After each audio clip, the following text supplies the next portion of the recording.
Hey up photo pips and welcome back to the channel. If it's your first time here, welcome. So today I'm going to go over a couple of shortcuts, things that's going to aid you when you're using your X-T3.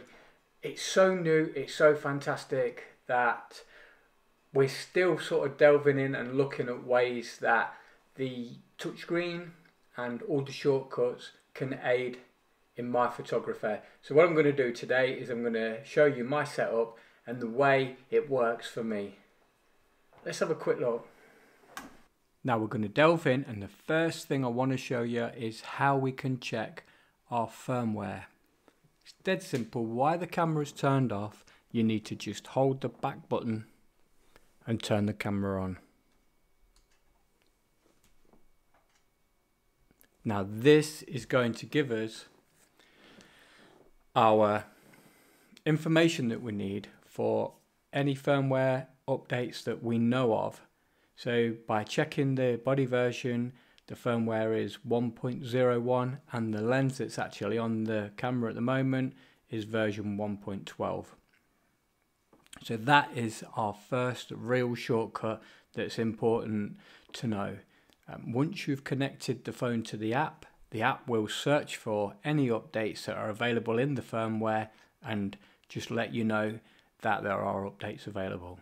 So number one, firmware, checking what version you've got, hold down the back button whilst the camera is off and just turn the camera on.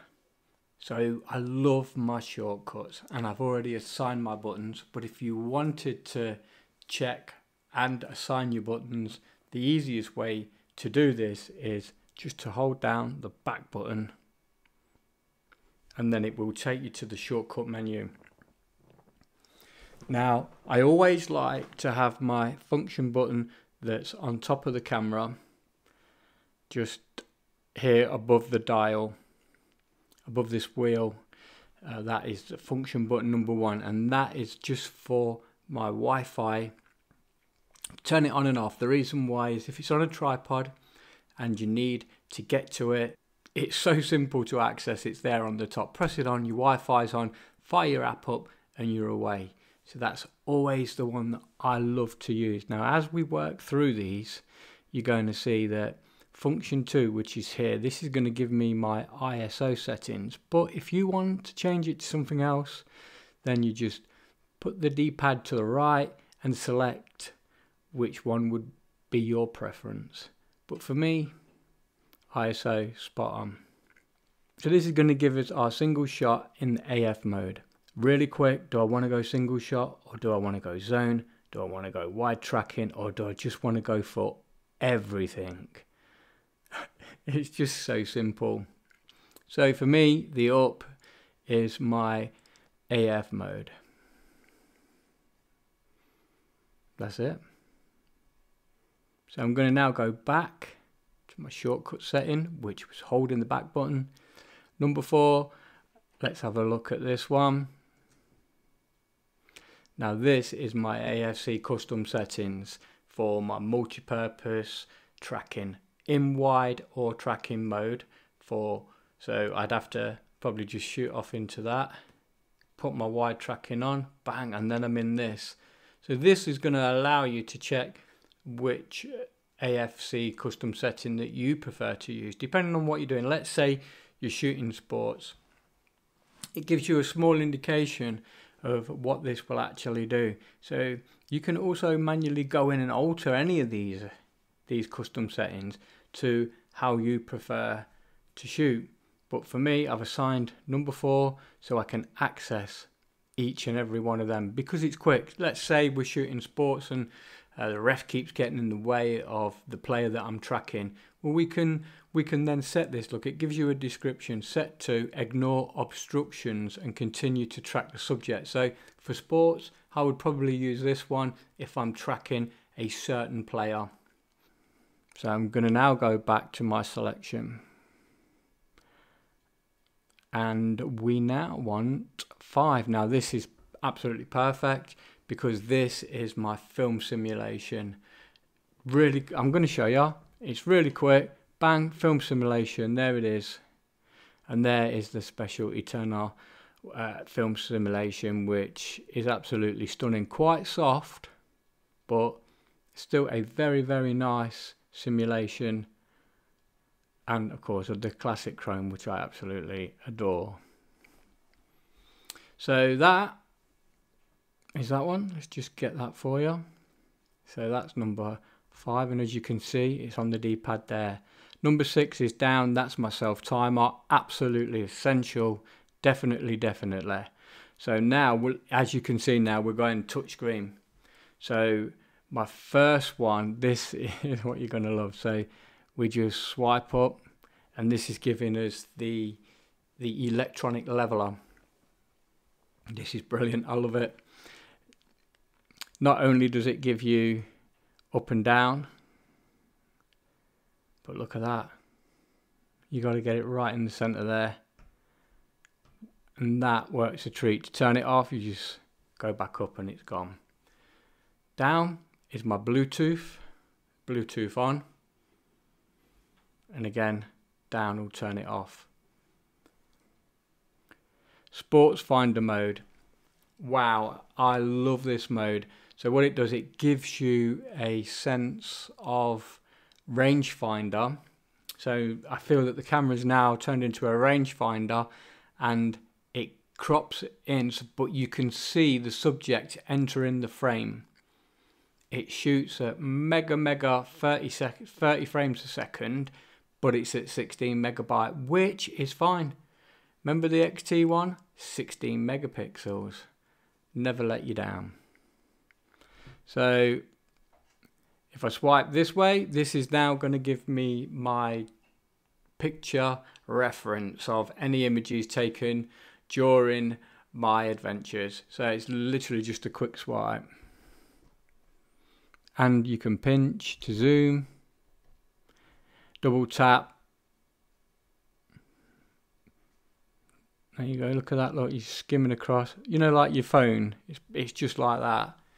It's just like your phone.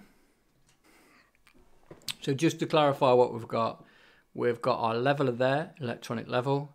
We've got our sports finder mode. We've got our picture review and our Bluetooth on and off. Also, I've got a couple of shortcuts here which are really brilliant. This one is going to put the face and eye detection setting into action. And this one is going to allow us, here look, AFL, this is going to allow us, when we're in manual mode, to focus peak. And we've also got AF on for rear dial. Now, I love to back button focus. It's just perfect for the way I like to shoot. So once the allocation of the back button focusing's been done, and we've decided we want to use the wheel to push in for focus, we need to now go in and turn off the shutter AF.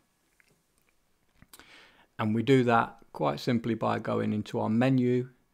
We need to go down to the wrench. The shortcut is just push up rather than go through all of them. Then we need to go to button settings. And then we find our shutter AF. Now these need to be off. Then what that will do is turn off any focusing from the top button or the exposure capture button on top of your camera. Then that way you're not going to refocus every time you try and actually snap the picture. So you're going to back button focus with your wheel and then take the photo with the button on the top, with no interference from any other type of focusing system. The only focusing system that you want to require will be the back wheel for back button focus. Now I was talking about why have I sort of purchased the grip and is it really necessary? Now the X-T3 can actually seamlessly change from one battery to another. So there's no clunkiness, there's no nothing. Literally, it's going to just change from one to the other. So if you're recording video, it's just going to change without you even knowing. The other thing is I don't know if you've ever seen it, sometimes when you're panning or moving around or looking through the viewfinder, the screen starts to, I'd say it's sort of jerky or jolting. It's not smooth like it should be. Well, what this will do is if you put your boost button on, that's going to stop all that jerkiness while you're looking through the viewfinder or watching the image that you're going to take on the back of the screen there. So that is one aid, but is that a powerful enough aid to say, look, you need the grip? I don't think it is. I really don't. Is the grip worth the money? No, I don't think it is. I think it's way too expensive for what it is. So do you need the grip? I think for the way it feels in the hand, just making the camera that little bit more larger, I feel, for me, I just had to get it. I just felt that it's going to aid me with my photography. If I'm going to be shooting weddings or anything like that, I'm not going to have to worry about having to put other batteries in. And like I said, seamlessly, it's just going to change from one battery to the other. So for me, I know it sounds a lot of money, and it is a lot of money for what it is doing now, because the X-T3 is so brilliant, you do not need the grip. Now, the other good thing I love about having the X-T2 as my vlogging camera, which is what we're recording this on now, is when I was using the X-T20, Manfrotto, or to be honest, any selfie stick or miniature tripod would always block the battery door on the X-T20, which meant every time I needed to change a battery, I had to take it off of its tripod mount or whatever, because it would just overlap the door. With the X-T2, no more. Now, this is why I've taken the grip away. It's made the camera much lighter. It's easy just to put two batteries in my pocket. All I need to do now is flip the door open, battery comes out and the new battery comes in. For video vlogging, it's now made it so easy, so much lighter. The downside is I've got 200 quid's worth of grip sitting upstairs doing absolutely nothing. Maybe one day I'll use it again, I don't know, but for a vlogging camera, wow, the X-T2 is just pure perfection. Absolutely love it. Now, the other thing I'd like to, just to show you, just so you can get a feel and you can see just exactly the difference between 24 million megapixels and 26 million megapixels, which is the difference in the X-T2 compared to the X-T3. So what I'm going to do is I'm going to drag the X-T2 image, which is this one of Chroma Pit, and I'm going to place it over the top of the X-T3 image, which you're going to see is slightly smaller, and this is where you get, there it is, that's where you get your other 2 million megapixels. So yeah, you're getting quite a bit for your buck. I mean, it doesn't look like a lot, but believe me, it's substantial. It really is. Now, there's another shortcut that I quite like. I wouldn't say it was a shortcut, it's more of an aid to shooting your RAW files. Now Adobe has made the Fuji X-T3 RAW files compatible with all its software. There is always that element of, but I love my film simulations, and if I shoot RAW and not JPEG, I can't select my little simulated films. So there's a way around this. Now what we need to do is we need to open up our image in either Adobe Camera Raw, which is what I always like to open my files up into, and this is going to give us the readout of the Camera Raw version at 11.0, and we're shooting a FujiFilm X-T3. These are the settings.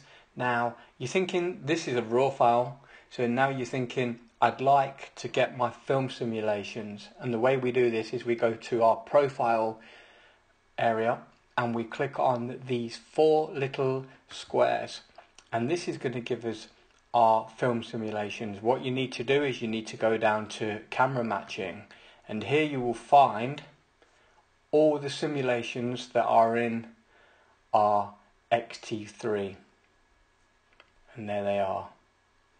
So you've even got your Eternal unlock just there, which is the new sensation film simulation, and we've got our classic chrome, which is the one that I love. Also our Acros ones for our monochrome, and the list is endless, because once you find this and you enjoy using it, some of the Adobe ones are absolutely brilliant. And you've got all these black and white ones, modern. The vintage one I particularly like. There's one I use quite a lot, is 6. Now it looks crazy now, but you can go up and you can alter. So basically it previews each film simulation as you go over it. So you've not committed to actually selecting it. But remember, once you do select it, you can then go in and alter the strength of each simulation, and look at that. I mean, it's superb. And then just close it out and you're back in your Adobe Camera Raw. Pretty sure you can do this along with Lightroom, but I do not use Lightroom, only for cataloguing my images. So with that in mind, guys, I just want you to take what I've taught you today on board.